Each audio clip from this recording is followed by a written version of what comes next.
What's up, guys? Welcome to Hear Me Out, where Zion is Lies. trash. Today, we're going to start by discussing whether or not Steve Sarkisian will succeed at the University of Texas. And we can start with you on that, Jesse. Okay. Josh, I want to know what in Steve's resume makes him qualified to coach a blue blood. Okay, so let me run through this for you real quick. He started at USC as an offensive coordinator under Pete Carroll, right? Did pretty well. Doing pretty well under a legendary coach is kind of a trend for him, but we'll get to that later. He takes over.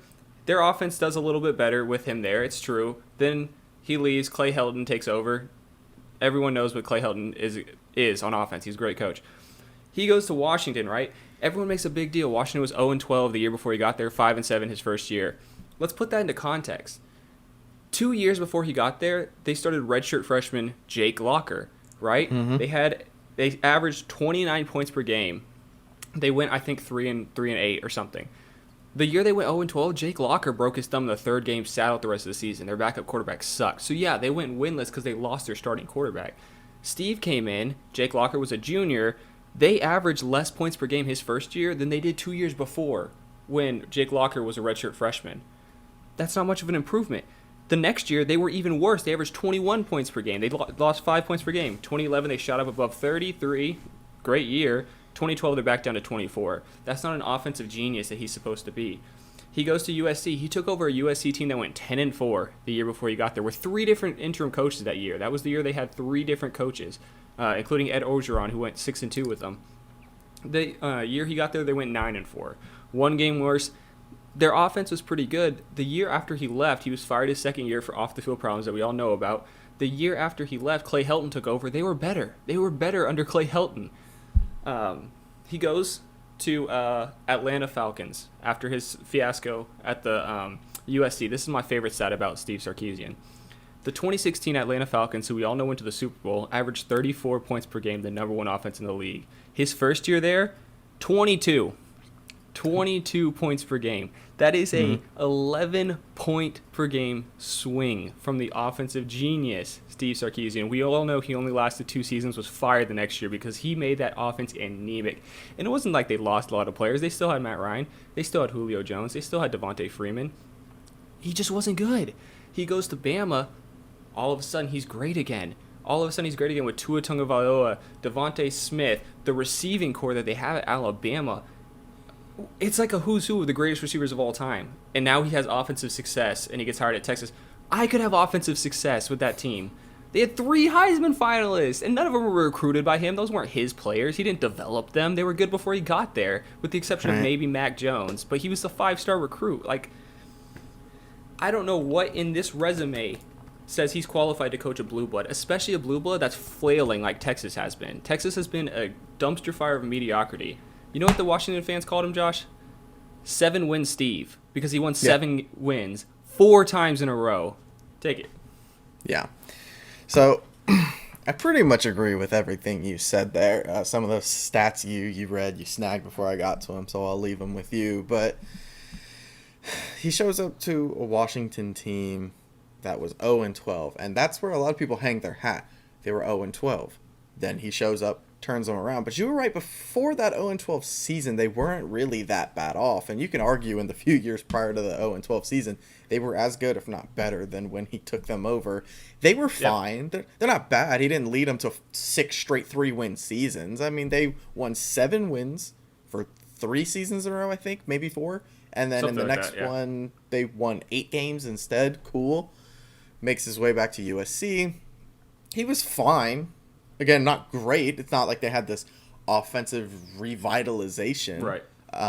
Especially since Hilton, who was already there, is such a good coach. I mean, they didn't need a lot of help from him. And then he had his issues, right? And everyone knows his issues, so I'm not going to harp on them and beat that dead horse. But I think when it comes to players, guys can make off-field mistakes. They never live it down. That's what defines their career, their season. All for the rest of their career, they're branded as off-field issues. And then when it comes to coaches, GMs, those people, they make their off-field mistakes, and everybody wants to just forget them. It was a mistake. It happens. They're just human, yada, yada. Right. if it was a player who was There's also having the some kind. race issues at play there too. Say that again. There's also some race that factors in there too. The race Yeah. of him versus the race of the players. Yeah. 100%. I mean, with certain races, you're already viewed a certain way, and so, he's getting the benefit of the doubt in this situation. I think. I know a lot of people harped on it, and so it's not that like no one talked about it. He received plenty of negative press, but it feels like it's not something that's branded him as a person, whereas as a player, it would. So I think that's worth noting, in my opinion, personally. And the Atlanta Falcons debacle to me is his most damning one. I mean, He ruined them. He ruined the offense. I know Kyle Shanahan is one of the better football minds in the NFL, so keeping that standard is tough. But like you said, he took one of the most explosive offenses in the league and just He slammed ruined them. the brakes. I mean, I don't think I've ever seen a He team. threw a deer in front of the moving car, like a 11-point swing. I don't know that I've ever seen a team be so explosive and so middling, like in one season apart from each other. And it was all him. It was 100% With the same personnel. The same on him. personnel. Same players, same everything. I struggle with this one, Texas, because I think if you look at this guy's career, if you take out Alabama, because come on, Alabama, Tua, Venta Mac Jones, you've got Devontae Jerry Smith, Jeudy. Eric Waddle, Jerry Jeudy, Henry Ruggs, you got Josh Jacobs, Najee Harris. Do I need to keep talking? I don't. Okay, and that's not even talking about the defense, which I know he has nothing Or to the do with. O-line. Number one O-line in the country 2 years in a row. The offensive line, tight ends with O.J. Howard. A good defense helps an offense, so he has that benefit, but we won't even get into that. Like Jesse said, you could put any of the members of Hear Me Out on that field and give us his clipboard and shrug and say, point and call one, I don't really care. And we would have a trophy in our background right now. I wouldn't need this background because it would be my national championship trophy. There's nothing here that shows that he's going to have the success that UT is looking for. But, and this is going to be a little controversial, guys, so I'm sorry for saying this. That to me is what makes it the perfect Texas hire. That to me is what really cements him as a perfect guy for this job, that he's never done anything that really warrants this position, and they're going to give it to him anyway and just assume he'll succeed.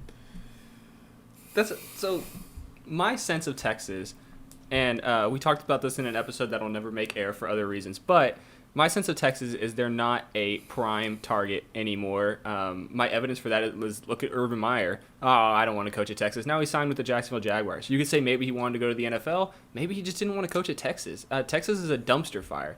I mean, it's a blue blood program, but it's been so middling for so long. They went from Charlie Strong to Tom Herman. Texas A&M wanted a coach. They went out and they took Florida State's coach. That is what a premier school in Texas is supposed to do. You're supposed to be able to look at a coach, say, we want you, come on, and they come. That doesn't happen at Texas anymore because their program is in a state of constant mediocre play, and it's just nobody wants to take over and rebuild a program like that because the pressure's too hard. They want immediate success. And you can't do that. Right. But Steve Sarkisian is a guy that's never even had success. He's never had success anywhere except twice. Once when he was under Pete Carroll at USC, once when he was under Nick Saban at Alabama. Come on. Right. Come on. You only have success under legendary coaches? What about that resume says, give me a blue blood, let me take them where they need to be? I think I've made this comment in an episode before, but it's one of my favorite comments. A good season for Oklahoma is making the college football playoffs. A good season for Texas is beating Oklahoma. It's a sad state of the state of play in Texas right now. It's Steve Sarkisian, not the man for the job. They needed a proven coach. They went out and got a coach that, like you said, has some off the field problems, no real success. Yeah, it's kind of jarring to me that it's really common for you to see guys climb the rank of coach, and then they make it to coordinator, then they make the leap to head coach, and then they'll either succeed or they won't. And they have to come back down to coordinator. Sometimes they make the leap back up to head coach, but a lot of times those guys who made their way back down to coordinator end up back down to coordinator. Head coaching a major football program, whether you're in college, the NFL, whatever. It's a hard job. It's not easy. It takes a certain kind of individual. More often than not, when you get there and you fail, because you don't have the necessary characteristics or skill sets to pull that job off. Not always. Sometimes you get to a head coaching job, you're completely screwed. Your team sucks. They don't give you the opportunity to succeed. It happens. Nick Saban in Miami. Nick Saban in Miami could be an example. I think it was just as much he didn't want to be there as anything. He also but didn't want to be there. but that's a good example. But for the most part, when you can't make the cut at head coach and you make your way back down to coordinator, it's for a reason. And he has proven on multiple occasions to not have the head coaching chops because all the success we've talked about, he was coordinating, not coaching. It's totally different. It's coordinating under legendary coaches. Right. Coordinating under legendary coaches who they had the chops to be the head coach. Yep. And he didn't. Every time he's tried, it hasn't really gone well. You could say USC, look how well they were doing while he was their head coach. It was the off-field stuff that derailed it. But that's an issue too. You can't just pretend that stuff didn't happen. Yeah. It's not like he broke his ankle while running up the sideline, and that was the unfortunate end to his USC career. And USC was arguably better the year before he got there and the year after he was there. Arguably, they were better teams those years than the 2 years he was, or the 1.5 he was. The 1.5, yeah, right. And I agree, but at least that was his the most success he's had. Again, I don't count his offensive coordinator time at Alabama. I'm sorry, that doesn't count. And that kills me. That kills me when you see the memes and they're like Texas fans watching the national championship game. Like, yeah, Texas fans watching Nick Saban's players and Nick Saban's team dominate another team for the 7th time since 2009. Like, yeah, I mean, you could put every single Texas defensive back in front of Devontae Smith and all of them have to guard him and he would still get open. So let's not pretend like they're the same thing. I get it. You're a franchise that's kind of stuck in the rut. You are grasping for straws a little bit. You're looking for success. You're looking for that guy who's going to return UT to its former glory. I'm not saying it can't happen. I'm not a UT fan, but I wouldn't be upset to see them be good again. It doesn't matter to me either which way, but 7 wins Steve. I mean, seriously, 7 wins Steve is the guy you're going to bring in to do it. I mean, come on. My favorite thing about this is they're like, look at who he's bringing over from Alabama. Look at the staff he's putting together. Do you know how many staffers Nick Saban loses every year? And they never have the same success anywhere else. Why? Because it's Nick Saban. Nick Saban is Bama. He could take his staff and fill it with us three and still win games. There's a reason he's 23-0 against former assistants. 23-0. And these are assistants coaching at Georgia, Florida. Like, these are assistants coaching at big programs. He's never lost because he is the guy. All these analysts, he doesn't care. He'll go hire another one. It doesn't matter. He went Lane Kiffin to Steve Sarkisian. It doesn't matter. It doesn't matter. Yeah. This is the perfect Texas hire, in my opinion. I mean, just nothing is more fitting for the University of Texas right now. They're gonna get their 7 wins. They're gonna get overranked into like 18 to 15 to finish the season, and they're gonna lose their bowl games the second they play a good team, and they're gonna rejoice and they're gonna think that their team.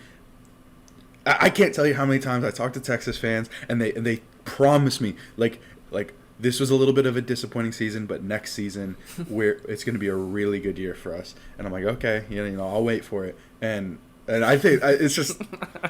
They hired the perfect coach to keep. I think it's worth noting that all three of us are from Texas, so we're around a lot of Texas fans. Yeah, a lot of UT fans in our circles. Definitely. His success came as an OC in most of his career. For amazing coaches, Pete Carroll, Nick Saban. I mean, legendary coaches. Nick Saban's the best college coach of all time. You're gonna succeed. I could go be his OC and I would do well. He's not. No, he's not. He doesn't have the talent pool at Texas to make a difference, unless they start changing their recruiting classes every offseason. Nothing's gonna happen. And maybe an Alabama figurehead as their head coach will get them some more players, but no change is gonna happen. I think. No, I think that was a good point you made, actually, about how a great coach is able to come in and overcome the lack of talent pool, like what Saban did when he first got to Alabama, what Urban Meyer's done everywhere Urban Meyer Everywhere. goes, yada yada. And he's not a good enough coach to do that. He's going to need the talent pool already there, and Texas doesn't have it. That was a good point. No. And Sam Ehlinger's entering the draft. Sam Ehlinger also sucked, but that's a different debate. If you are sad about losing Sam Ehlinger, there's a problem. That being said, I think that's it for us. Thank you for watching. Let us know in the comments. Will Steve Sarkisian turn Texas around? Is he another name that'll get lost in this very forgettable period of Texas football? Let us know. Are we actually unknowingly saying Steve Sarkisian wrong? Let us know, because we're still not sure. Steve Sarkisian, Steve Charcuterie Board, who cares? He's not winning many games. 7-win Texas. Steve. That's all you need to know. 7-win Steve. This is Hear Me Out. Thank you for watching. We'll see ya.